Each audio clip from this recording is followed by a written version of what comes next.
नमस्कार, बहुत स्वागत है आप सभी का। आपके साथ मैं हूं अभिलाष मिश्रा। आप देख रहे हैं आपकी बात छत्तीसगढ़। रायपुर में कांग्रेस के 2 दिवसीय नव संकल्प शिविर का आगाज हो चुका है। इसमें हाल ही में उदयपुर चिंतन शिविर में लिए गए निर्णय को लागू करने की रणनीति बन रही है, लेकिन 50-50 फॉर्मूले का मुद्दा काफी चर्चा में है। दरअसल कांग्रेस ने चुनाव में युवाओं को साधने के लिए एक नया फॉर्मूला अपना लिया है। इसमें 50 साल के ऊपर के नेताओं के टिकट पर संशय बनने लगा है। हालांकि कांग्रेस के नेता दलील दे रहे हैं कि यहां पहले से ही युवाओं को तरजीह दी जा रही है। उधर बीजेपी कांग्रेस के शिविर पर तंज कस रही है और 2023 में बीजेपी की जीत का दावा कर रही है। तो क्या है यह फॉर्मूला 50-50 जिसकी वजह से वरिष्ठ नेताओं की सांसें हैं अटकी? इसी पर करेंगे आज आपकी बात।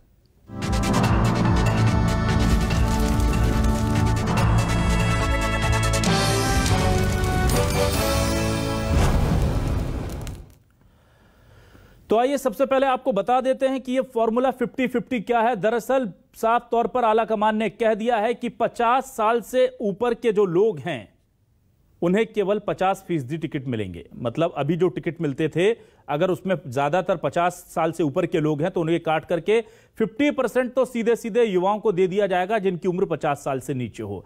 ऐसे में वरिष्ठ नेताओं को लेकर के अब संशय है, क्योंकि अब यहां मारामारी ज्यादा होगी टिकटों को लेकर। इससे लेकर क्या कहा है पूनिया जी ने, क्या कहा है मरकाम जी ने और क्या कहा है सीएम भूपेश बघेल जी ने, जरा ये सुनिए तीनों के बयान, फिर हम इस पूरी कहानी को आगे बढ़ाते हैं।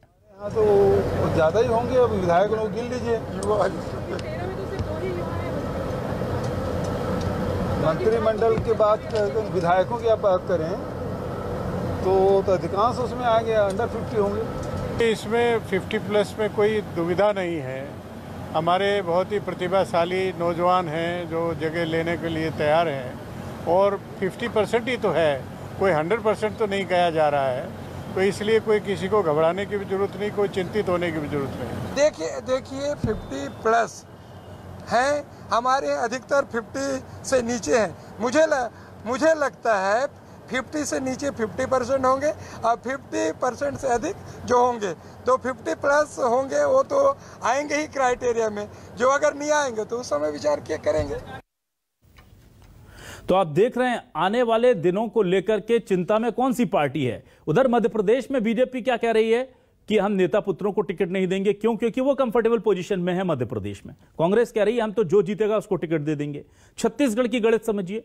छत्तीसगढ़ में अब कांग्रेस इतनी कंफर्टेबल है कि वो कह रही है कि हम 50% 50 साल से कम यानी कि नए लोगों को लेकर के आएंगे। क्यों? क्योंकि वो कंफर्टेबल हैं। लेकिन बीजेपी इस बयान को लेकर थोड़ी सी अनकंफर्टेबल है। रमन सिंह क्या कह रहे हैं ये भी सुना देते हैं। तेल के रेट में भी अब फर्क आना शुरू हुआ है, क्योंकि जो 2-3 बड़े निर्णय लिए हैं केंद्र सरकार ने, उसका असर अंतर्राष्ट्रीय बाजार में भी दिख रहा है। कांग्रेस कहीं ऐसा लगता नहीं कि दूसरे स्थान में भी पहुंच सके। उत्तर प्रदेश में उसकी हालत 3रे, 4थे, 5वें में आ गया है। बिहार में वो 3रे, 4थे नंबर में आ गया है। बड़े बड़े राज्यों में उनका अस्तित्व तो रहा नहीं। पश्चिम बंगाल में वो चुनाव से पूरी तरीके से बाहर हो गए। यानी बड़े राज्यों में कांग्रेस की स्थिति ये है कि वो 4थे और 5वें जगह के लिए संघर्ष कर रहा है। आज वो नेता प्रतिपक्ष भी नहीं बना सकता। ये स्थिति कांग्रेस की है पूरे देश में। और आइए अब देखते हैं क्या है हमारे सवाल आपको दिखाते हैं। कांग्रेस का नव संकल्प शिविर, उदयपुर चिंतन पर रायपुर में लगी मोहर। बुजुर्ग नेताओं की टिकटें होंगी आधी, कांग्रेस ने युवाओं पर नजर साधी। बीजेपी ने सत्ता पक्ष पर तंज कसा, इतना चिंतन करोगे तो होगी चिंता, यह रमन सिंह जी ने कहा था।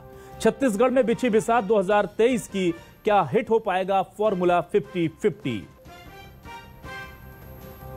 हमारे साथ कुछ खास मेहमान जुड़ चुके हैं। आइए सीधे रुख कर लेते हैं अपने खास मेहमानों का। आपका तारुफ पहले करा देते हैं। हमारे साथ कांग्रेस से वरिष्ठ नेत्री वंदना राजपूत जी जुड़ चुकी हैं। वंदना जी, बहुत स्वागत करता हूं आपका न्यूज 24 मध्य प्रदेश छत्तीसगढ़ में।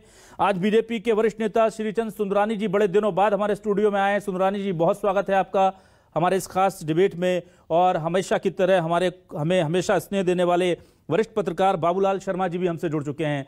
बाबूलाल जी, बहुत स्वागत करता हूं आपका। सबसे पहले मैं आता हूं सीधे तौर पर वंदना जी आपके पास। ये बड़ा फॉर्मूला 50-50 चर्चाओं में है। आप लोगों ने बेवजह वरिष्ठ नेताओं की जो है तबीयत बिगाड़ दी होगी। बताइए, 15 साल आप लोगों ने उनसे विपक्ष में रह करके काम करा लिया। सत्ता में आए 5 साल ही हुए थे, अब आप बाहर का रास्ता उन्हें दिखा रहे हैं धीरे से, ठीक बात है क्या?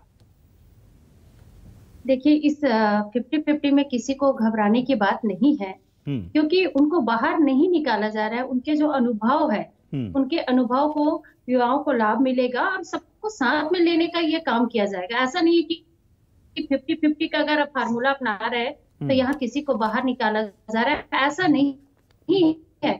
लेकिन इसमें नौजवानों को अवसर मिलेगा और उन लोग अनुभवी जो नेता है उनके साथ आगे बढ़ करके और आप देखेंगे कि हमारे रायपुर में नवचिंतन शिविर कार्यशाला का आयोजन किया जा रहा है। इस चिंतन शिविर में उदयपुर में जो डिसीजन लिया गया है, उस डिसीजन पर यहाँ पर सर्वसम्मति से डिसीजन को पारित किया गया है। लेकिन हमारे चिंतन शिविर में भाजपाइयों को बहुत चिंता हो रही है। क्यों चिंता हो रही है? क्योंकि भूपेश बघेल के उसके चेहरे पे अपोजिट लड़ने वाले भारतीय जनता पार्टी के पास कोई भी चेहरा नहीं है। उन लोग को चिंता खाए जा रही है, उनके जो माथे पे सिकन है वो पड़ती जा रही है। क्योंकि जब उन लोग चिंतन शिविर करते हैं तो आपको याद होगा अभिलाष जी कि जब उन लोग बस्तर में चिंतन शिविर किए थे तो इनकी जो छत्तीसगढ़ प्रभारी थी डी बुंदेश्वरी जी, वो क्या कहते हैं कि अगर सभी भारतीय जनता पार्टी के नेता अगर एक फूंक कर दे तो मंत्रिमंडल, भूपेश बघेल के मंत्रिमंडल पूरे फूंक में बह जाएंगे। तो इन लोग के चिंतन शिविर में ये परिणाम आता है। लेकिन हमारे कांग्रेस पार्टी में चिंतन शिविर में अपनी सरकार को मजबूत बनाने के लिए, और सरकार की शुरू से ही मंशा रही कि हमारी सरकार की जो योजनाएं आती है वो हर एक व्यक्ति के तक पहुंचना चाहिए। हमारी सरकार की शुरू से ही मंशा रही है, उस पर चर्चाएं चल रही है। हमारे संगठन को कैसे मजबूत बनाना है उस पर संगठन को चर्चाएं कर रही है। लेकिन भारतीय जनता पार्टी को इसमें क्यों पेट में दर्द हो रहा है मेरे को ये समझ नहीं आते। तो अच्छी बात है ना, हमारी पार्टी के अंदरूनी मामला है, हम इस पर विचार विमर्श करेंगे, हम अपनी पार्टी को आगे बढ़ाने का काम करेंगे। तो ये लोग को इतना तकलीफ क्यों होता है? ठीक है सुंदरानी जी, ये इनकी चिंतन से आप लोगों को चिंता क्यों हो रही है? रमन सिंह कह रहे हैं साफ तौर पर कि कभी कभी ये इतना चिंतन करने लगे हैं कि कभी कभी चिंता होती है। और दूसरी बात ये है कि अभी तो देखिए इस पोजीशन में होना था बीजेपी को, क्योंकि उनके पास खोने के लिए आप लोगों के पास कुछ है नहीं, बड़े कड़े फैसले आपको लेना था। क्या आपको लगता नहीं कि ऐसे फैसलों की जरूरत बीजेपी को भी अब ज्यादा है कि युवाओं को ज्यादा तरजीह मिले? इस तरह के फैसले बीजेपी की तरफ से भी आने चाहिए, बजाय इसके कि कटाक्ष हो उस पर।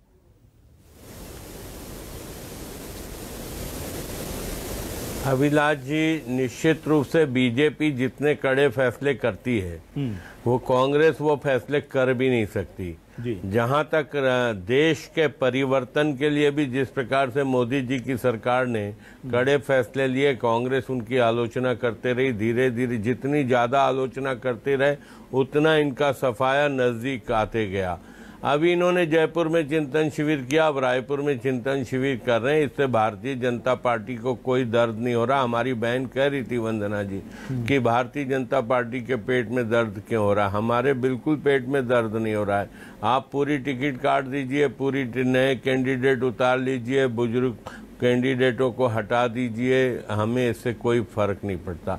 भारतीय जनता पार्टी कभी इस बात का इंतजार नहीं करती कि कांग्रेस पार्टी क्या कर रही है, कांग्रेस पार्टी का क्या आगे आगामी प्लान होगा। हम तो भारतीय जनता पार्टी अपने ही इस पे चलती है, अपनी विचारधारा पे चलती है, अपने एजेंडे पे चलती है। और देश की सेवा की है मोदी जी ने 8 साल, और निश्चित रूप से हम लोगों ने 15 साल जो छत्तीसगढ़ में काम किया वो एक बहुत बड़ा आधार आज है। 3.5 साल, 3.25 साल कांग्रेस सरकार को हो गए, ये फिसड्डी साबित हुए। ये कहीं पे भी न इन्होंने जिस प्रकार से छत्तीसगढ़ियावाद की बात की, इन्होंने शराबबंदी की बात की, इन्होंने बेरोजगारी भत्ता देने की बात की, सारे मोर्चों पे तो ये विफल हुए। बस्तर से लेकर सरगुजा तक पूरा इनके खिलाफ माहौल है। सर्व आदिवासी समाज इनके खिलाफ खड़ा है। तो कहीं पे भी कांग्रेस से हमको भय कहाँ है? एक बार काट की हंडी चढ़ी, दोबारा नहीं चढ़ने वाली। इन्होंने 36 वादे करके जनता की आंखों में धूल झोंका है। ठीक है सर। तो अब जनता की आंखों में धूल भी नहीं झोंक सकते। तो ये नई बात करने लगे, अपनी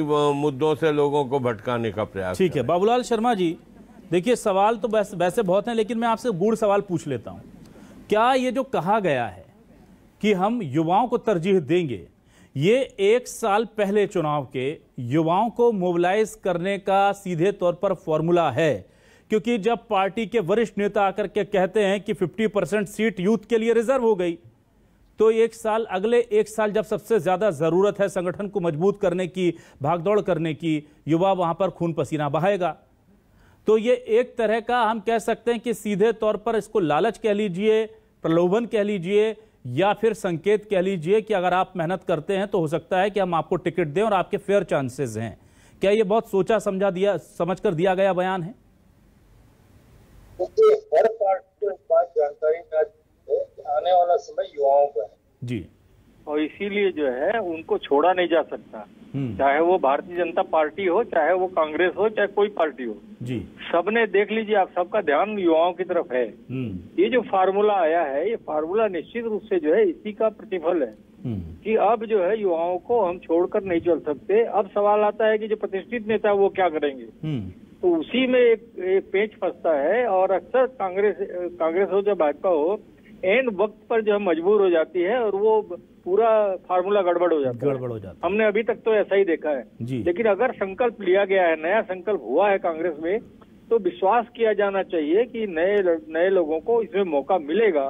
और वैसे भी मैं अभी देख रहा हूँ उनका विधायकों की जो सूची है उसमें लगभग जो है 90 विधायकों में 45 जो है युवा, माने 50 से बराबरी वाले लोग हैं। हाँ। और सीनियर लोगों में उसके माने लगभग वो 50-50 का उनका रेशियो अभी भी है, वर्तमान में भी है।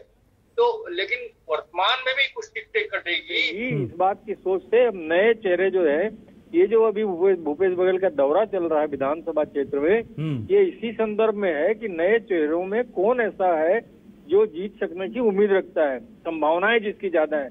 लोगों से संपर्क में ये सब चीजें आ रही है, उनकी सूची बन रही है। और ये दौरा जो है उसी लिए है कि बेहतर लोगों को जो बहुत लंबे समय से कांग्रेस से जुड़े हैं, अच्छा काम कर रहे हैं, जिनकी संभावनाएं हैं, उनको अभी तक टिकट नहीं मिली, उनको टिकट दी जाए। ये सारी, लेकिन ये मान के चलिए आपको युवाओं को प्रोत्साहन इस बार दोनों पार्टियां देंगी। आप देखिएगा भारतीय जनता पार्टी भी उस तरफ ध्यान देगी, युवाओं की तरफ उनका भी ध्यान है। ये चीजें जो है अब हर पार्टी में आना शुरू हो जाएंगी। ठीक है वंदना जी, ऑलरेडी देखिए ये बात सीएम भूपेश बघेल भी खुद कह चुके हैं कि हमारे यहाँ तो लगभग ये लगभग रेशो है 50-50 का। बाबूलाल जी भी बता रहे हैं कि लगभग इसके आसपास ही है, 19-20 ही होगा। तो जब ये ऑलरेडी है तो इसे इस तरह से प्रोजेक्ट करना आकर के जैसे बहुत बड़ा परिवर्तन होने जा रहा है आमूलचूल संगठन में या संगठन की नीति में, क्या सिर्फ हम ये माने कि युवाओं को मोबिलाइज करने के लिए ये एक कहते हैं ना कि मखमल में लपेटा हुआ जुमला है, क्योंकि ऐसा तो ऑलरेडी एग्जीक्यूशन में है, इसमें नयापन नहीं है? या फिर आपको लगता है कि नहीं, ये स्पष्ट कर दिया गया है और अब ये आगे और ज्यादा बढ़ सकता है, ये हो सकता है कि 60% युवा ले जाएं, ऐसा भी कुछ है? देखिए, ये कोई जुमलेबाजी नहीं है। हाँ। क्योंकि अभी बाबूलाल जी ने ये स्पष्ट बोला है कि अभी भी वर्तमान में 50-50 का जो है वो हमारे कांग्रेस पार्टी में शुरू से ही चलती आ रही है। और आप अगर छत्तीसगढ़ की बात करते हैं तो छत्तीसगढ़ मॉडल का जो बात है, पूरे देश में इसकी चर्चा चलती है। छत्तीसगढ़ में जो तर्ज में काम हो रहा है वही पूरा नियम अब पूरे देश में लागू होगा। और जैसे मेरे बहुत ही सम्मानीय श्रीचंद सुंदरानी जी कह रहे थे कि इनके चिंतन शिविर से हमको कोई चिंता नहीं है। अगर वाकई में इनको चिंता नहीं रहती तो रमन सिंह जी ऐसे बयान क्यों देते, उनको इतना चिंता क्यों होती? और रही बात, वो बोल रहे थे कि मोदी जी के 8 साल के जो कार्यकाल के बारे में वो बताने जा रहे हैं, तो मोदी जी के 8 साल के कार्यकाल के बारे में मैं आपको बताना चाहूंगी, मीठा मीठा गप गप और कड़वा कड़वा थू थू। आप महंगाई के बारे में कभी कुछ बात नहीं करते, क्यों? जब 2014 में हम देखते हैं कि महंगाई आप लोग के लिए एक अहम मुद्दा थी, अब महंगाई के बारे में बात नहीं करते, ऐसा क्यों? ये खास कर अगर हम बात करते हैं तो महिलाओं सबसे ज्यादा है वो महंगाई से त्रस्त हैं। अभी आप देखेंगे कि उज्ज्वला योजना के नाम से 200 रुपया जो इन लोग को सब्सिडी देने के लिए जो प्रलोभन दिया गया है ना, ठीक है मैडम, उज्ज्वला योजना ना वंदना जी, देखिए ये केंद्र और राज्य के जो इश्यूज हैं ये तो इस पर हम डिबेट करते हैं, संगठन को लेकर हम बात कर रहे हैं। मुझे सुंदरानी जी आप ये बताइए कि क्या आपको लगता नहीं कि बीजेपी को भी कुछ ऐसे बड़े फैसले, बड़ी नीतियां में बदलाव अभी से कर देना चाहिए? क्योंकि बार बार ये सब कह रहे हैं कि देखिए अगर संगठन के आपके कार्यकर्ता सक्रिय हो गए, जो अभी उतने नहीं है जितने होने चाहिए, तो फिर ये फाइट बहुत अच्छी हो सकती है और बीजेपी के बहुत फेयर चांसेस होंगे लौटने के, और ये बात बार बार कही जा रही है। तो ऐसे घोषणाओं की उम्मीद तो हम बीजेपी से कर रहे थे, लेकिन बीजेपी अभी तक रणनीति बना रही है, सार्वजनिक तौर पर एग्जीक्यूशन के लेवल पर बहुत चीजें दिख नहीं रही।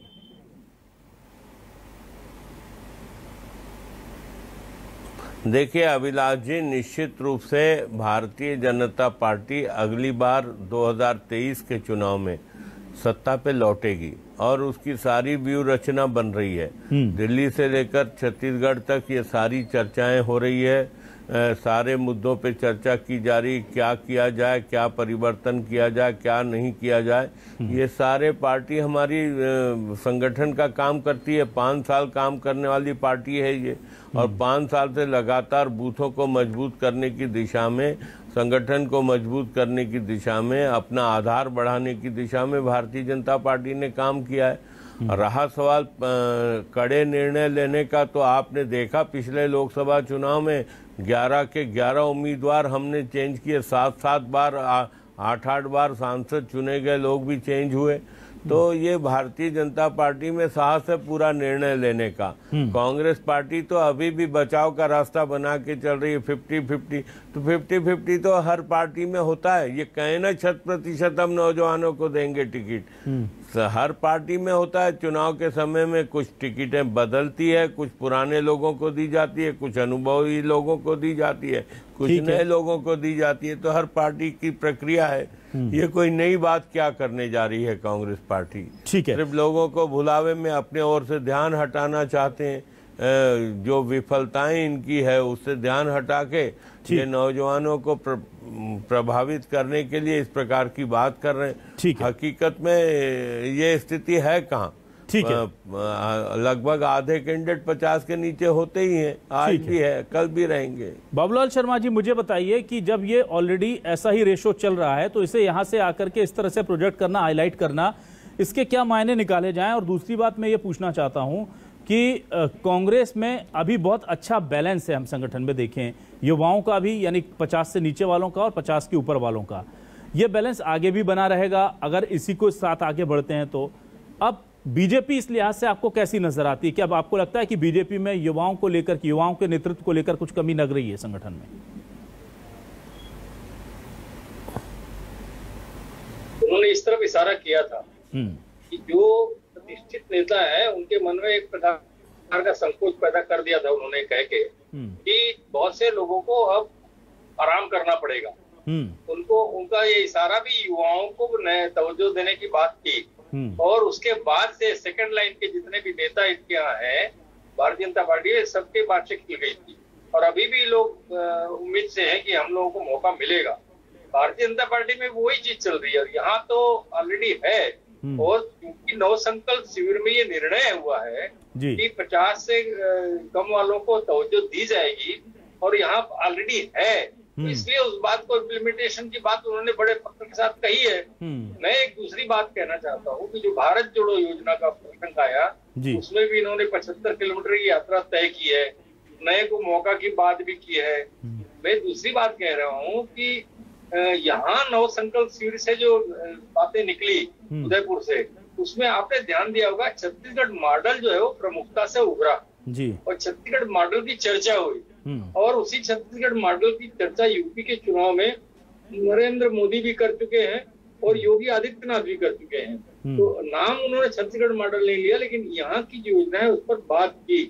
तो उससे जो है चिंतन शिविर में जो है यहाँ के छत्तीसगढ़ मॉडल की चर्चा होने की वजह से अब यहाँ पर जो है एक दबाव ऐसा बन गया है कि मेरी प्रेरणा को अगर मैं ही प्रदेश में लागू नहीं कर पाऊंगा तो मेरा मॉडल कैसे बनेगा। इसलिए जो है एक दबाव है कि मैं अपने मॉडल को पहले अपने ढंग से चलाऊं। एक परिवार एक टिकट का, मैं तो विधानसभा में किसी परिवार में 2 टिकट मिलते हुए किसी को देखा नहीं, लेकिन अगर ये एक टिकट एक परिवार एक टिकट का फार्मूला ये है कि एक सांसद है तो विधायक नहीं दिया जाएगा, तो कुछ लोगों को प्रभाव जरूर पड़ेगा। 1-2 ऐसे परिवार है जिनके सांसद और विधायक दोनों हैं, वो फर्क पड़ सकता है, लेकिन ऐसा दूसरा कोई फर्क पड़ने वाला नहीं है। बस मैं जहां तक समझ पा रहा हूँ कि भारतीय जनता पार्टी को इस वक्त चिंतन इस बात का करना चाहिए, जो मेरी समझ में आ रहा है, मेरे अनुभव से जो मैं समझ पा रहा हूँ, कि जो भूपेश बघेल की योजनाएं हैं उससे आगे बढ़कर वो क्या देना चाहती है जनता को, उस पर बात करे, उस पर अध्ययन करे। और मैं 2500 रुपए भूपेश बघेल दे रहे हैं तो मैं 3000 दूंगा, 3200 दूंगा मेरी सरकार अगर बनेगी तो। गोवर्धन न्याय योजना में ये दे रहा है भूपेश बघेल तो मैं इससे ज्यादा दूंगा, 10 रुपए किलो में खरीदूंगा। जब तक ऐसी बातें नहीं होगी तो ग्रामीण अर्थव्यवस्था के तरफ राजनीति करने वाले भूपेश बघेल की काट नहीं बन पाएगी, ऐसा मेरा मानना है। ठीक है वंदना जी, मैं आपसे ये जानना चाहता हूं, देखिए युवाओं को लेकर के बहुत उम्मीदें बन रही हैं कांग्रेस की। जाहिर सी बात है कि आधे से ज़्यादा सीटें लगभग उनके लिए खाली हैं, तो एक बहुत अच्छा उनको हॉरिजन दिखता है कि यहाँ पर हम अपनी जगह बना सकते हैं। सीनियर लीडर्स जो हैं उन्हें कैसे सेटिस्फाइड करेंगे, क्योंकि जैसे बीजेपी ने आज जेपी नड्डा जी ने कहा कि हम एक परिवार से एक ही टिकट देंगे और अगर उनका कोई पुत्र है, पत्नी है या कोई है सगा, तो उसे हम संगठन में तवज्जो दे देंगे, टिकट तो एक ही देंगे। तो क्या इस तरह से आप लोग भी संगठन और सत्ता के बीच में तालमेल बनाने की कोशिश करेंगे आप? जी बिल्कुल अभिलाष जी, इसी को आज पूरा भूपेश बघेल जी ने बोला भी है कि अगर राजनीति का अवसर अगर एक परिवार में सिर्फ एक सदस्य को दिया जाएगा और बाकी जो सदस्य हैं वो संगठन में सक्रिय रूप से कार्य करते रहें और 5 साल तक अगर सक्रिय रूप से और अच्छे से काम करेंगे तो आने वाले समय में उनको भी अवसर दिया जाएगा और उसके अवसर उसके कार्य के बदले में मतलब उनकी अनुभव को देखते हुए दिया जाएगा। और रही बात कांग्रेस पार्टी की, तो कांग्रेस पार्टी में जो भी योजना बनती है उन पर सभी की सहभागिता रहती है, चर्चाएं होती है, उसके बाद डिसीजन लिया जाता है। लेकिन अब भारतीय जनता पार्टी के देखेंगे कि एक जो आता है डिसीजन उसी को सारी नेता यहाँ पर हामी भरते हैं, चाहे उनका मन रहे या ना रहे। लेकिन कांग्रेस पार्टी में सभी के विचारों को सुना जाता है, विचार विमर्श किया जाता है, उसके बाद डिसीजन लिए जाते हैं। और आपको मैं यहाँ पर बता दूं कि हमारे अगर राज्य की बात करते हैं तो हमारे राज्य में छत्तीसगढ़ की जो मॉडल है पूरे देश में उनकी चर्चा बनी हुई है। इस चर्चा से मोदी भी चिंतित है और राज्य की भाजपा नेता भी चिंतित है।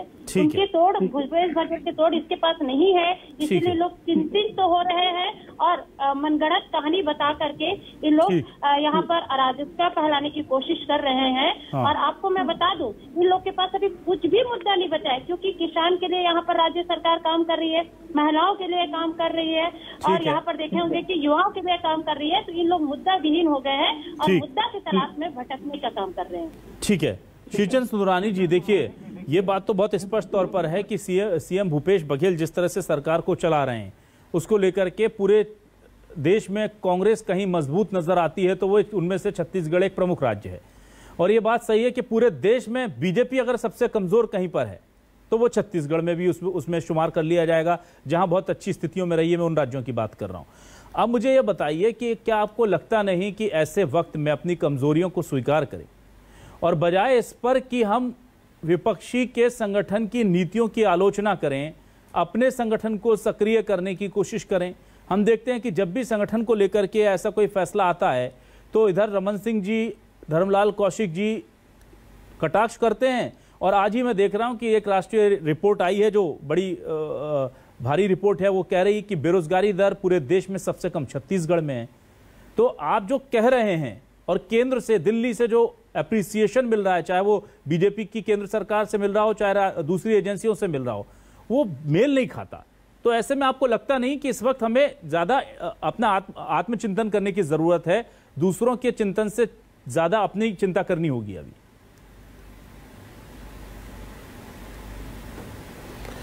निश्चित रूप से अभिलाष जी, हर व्यक्ति को अपना चिंतन करना चाहिए, दूसरे की चिंता नहीं करनी चाहिए, आत्मचिंतन करना चाहिए। मैं इस बात से सहमत हूं और भारतीय जनता पार्टी हमेशा इसकी समीक्षा भी करती है, बैठती है, बात करती है, कार्यकर्ताओं की रिपोर्ट लेती है, अन्य साधनों से रिपोर्ट इकट्ठी करती है और उस आधार पर निर्णय लेती है। और निश्चित रूप से आज हम कह सकते हैं कि 2014 से जो परिवर्तन पूरे देश में आया है, कहीं न कहीं ऐसा लगता है कि भारतीय जनता पार्टी को केंद्र में पूर्ण बहुमत के साथ 15 राज्यों में हमारी सरकार है और कांग्रेस 2 राज्यों में बची और छत्तीसगढ़ के बारे में भी हमारा केंद्रीय नेतृत्व या प्रदेश का नेतृत्व उतना ही चिंतित है और यहाँ के जनता की अपेक्षाओं पे हम हमेशा खरे उतरे हैं। 15 साल तक हम सरकार में रहे, संगठन शक्ति आज भी कांग्रेस पार्टी के मुकाबले हमारी बहुत मजबूत है। संगठन के मामले में हमारा एक एक बूथ पर 25-25 कार्यकर्ताओं की समिति, यहाँ तक कि पन्ना प्रमुख तक की हमारी तैयारी हो चुकी है। संगठन में कांग्रेस पार्टी हमारे सामने कहीं नहीं रहती। रहा सवाल चेहरे की, तो हमारे पास चेहरों की कोई कमी नहीं है। डॉक्टर रमन सिंह जी इसी प्रदेश का नेतृत्व करते रहे, 15 साल सरकार उन्होंने चलाई है, और हमारे पास बहुत सारे पार्टी के वरिष्ठ नेता हैं। भूपेश बघेल जी पूरी तरह से फ्लॉप पिक्चर हो गई है, पूरी फ्लॉप देखते हैं सर। बिल्कुल बाबूलाल शर्मा जी, बस 10 सेकंड में आप कमेंट दीजिए सर, मुझे वक्त कम है। क्या ये जो फॉर्मूला 50-50 है, ये कांग्रेस को वो सब दे पाएगा जिसकी उम्मीद की जा रही है, और क्या ऐसा ही 50-50 जैसा कोई फॉर्मूला बीजेपी को भी दरकार है इसकी? देखिए 50-50 तो ऑलरेडी है, अपन बात कर चुके हैं। मैं तो ये जान रहा हूँ कि जो ग्रामीण अर्थव्यवस्था को मजबूत करने की स्थिति सरकार ने बनाई है, जो योजनाएं बनाई है, जब तक भारतीय जनता पार्टी इसका काट नहीं पैदा करेगी, इससे ऊपर नहीं जाएगी, इससे आगे नहीं बढ़ेगी, तो मुश्किल है। डॉक्टर रमन सिंह को के चेहरे को अगर ये किनारे करके चलेंगे तो भी नहीं चलेगा। आप देखिएगा चुनाव आते आते तक के डॉक्टर रमन सिंह ही चेहरा बन के सामने आएंगे, और डॉक्टर रमन सिंह के चेहरे पर ये चुनाव लड़ेंगे। 15 साल के शिवचंद जी बोल ही रहे हैं, 15 साल के काम, तो 15 साल के काम जब गिनाएंगे तो चेहरा किसको दिखाएंगे? दूसरा चेहरा थोड़ी दिखाएंगे, डॉक्टर रमन सिंह का ही चेहरा दिखाएंगे। ठीक है, और बिना चेहरे के क्या सीएम भूपेश बघेल के खिलाफ ये लड़ भी पाएंगे चुनाव? ये बड़ा सवाल है, लेकिन पार्टी ने क्या तय किया है अभी तक जमीनी स्तर पर दिखा नहीं है। कांग्रेस ने संकेत दे दिया है कि जो चल रहा है उसे भी बहुत अच्छे तरीके से पेश किया जाए, ताकि जनता के बीच में सीधा मैसेज जाए। मतलब 2023 की तैयारी शुरू हो चुकी है। अब 50-50 फॉर्मूला जीतेगा या बीजेपी की गुपचुप रणनीति, देखना होगा। बहुत बहुत शुक्रिया वंदना जी, सुंदरानी जी और बाबूलाल शर्मा जी हमारे इस डिबेट का हिस्सा बनने के लिए। तमाम दर्शकों को नमस्कार।